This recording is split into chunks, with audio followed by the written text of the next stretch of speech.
Reading Test 6, Section 1. They play hard, they play often, and they play to win. Australian sports teams win more than their fair share of titles, demolishing rivals with seeming ease. How do they do it? A big part of the secret is an extensive and expensive network of sporting academies underpinned by science and medicine. At the Australian Institute of Sport, AIS, hundreds of youngsters and pros live and train under the eyes of coaches. Another body, the Australian Sports Commission (ASC), finance programs of excellence in a total of 96 sports for the thousands of sportsmen and women. Both provide intensive coaching, training facilities, and nutritional advice. Letter B. Inside the academics, science takes center stage. The AES employs more than 100 sports scientists and doctors and collaborates with scores of others and universities and research centers. AIS scientists work across a number of sports applying skill learned in one such as building muscles strength in golfers to others such as swimming and squash. They are back-up technicians who design instruments to collect data from athletes. They all focus on one aim, winning. We can't waste our time looking at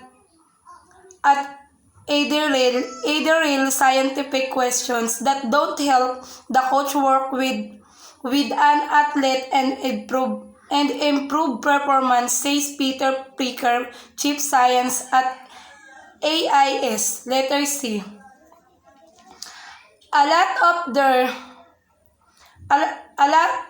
of their work comes down to measurement. Everything from the exact angle of a swimmer's dive to the second-by-second power output of a cyclist. This data is used to wring improvements out of athletes. The focus is on individuals tweaking performance to squeeze an extra hundred of second here, an extra millimeter. There no again is too slight to bother with it. It's the tiny gradual improvements that add up toward beating results.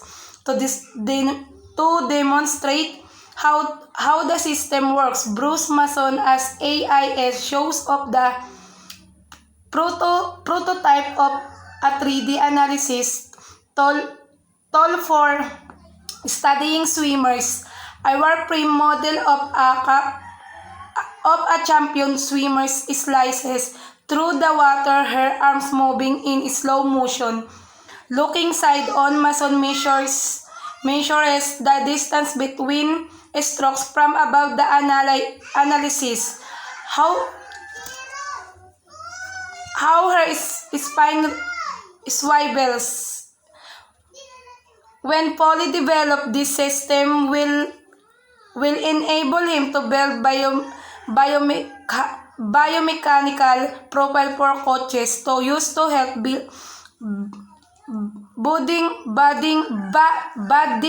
swimmers. Mason's contribution to sport also includes the development of the SWAN swimming analysis system, now used in Australian national competitions.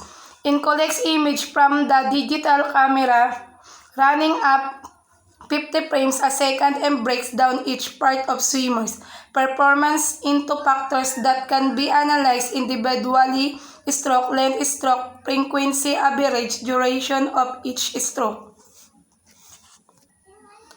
velocity, start lap and finish times, and so on. At the end of each race is one spits out data on each swimmer. Letter D. Take a look, says Mason, pulling out a sheet of data. He points out the data on the swimmers in second and third place, which shows that the one who finished third actually swam faster. So why did he finish 35 hundredths of a second down? His turn times were 44 hundredths of a second behind the another guy. Says Mason, if he can't improve on his turns, he can do much better. This is the kind of accuracy that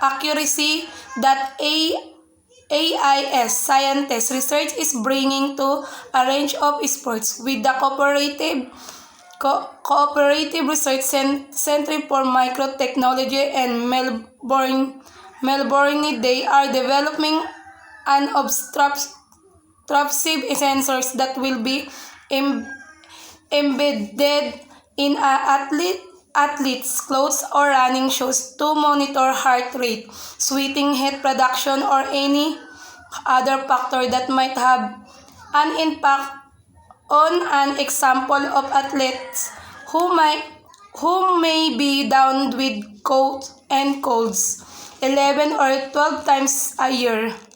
After years of experimentation, AIS and the University of Newcastle and New South Wales developed a test athlete saliva. If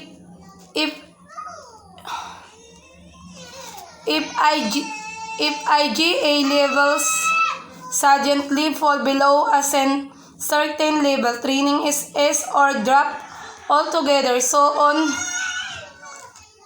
IgA levels start racing again, and the danger passes. And the danger passes then. Since the tests were introduced, AIS athletes in all sports have been remarkably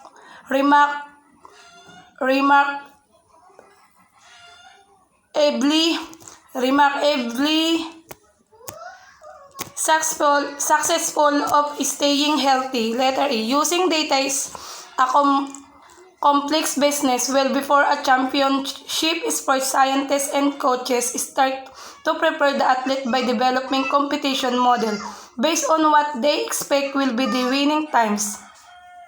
You design the model to make that time says Mason. I start off this much each pre-swimming period as to be this fast, with a certain stroke frequency and stroke length with turns done in these times.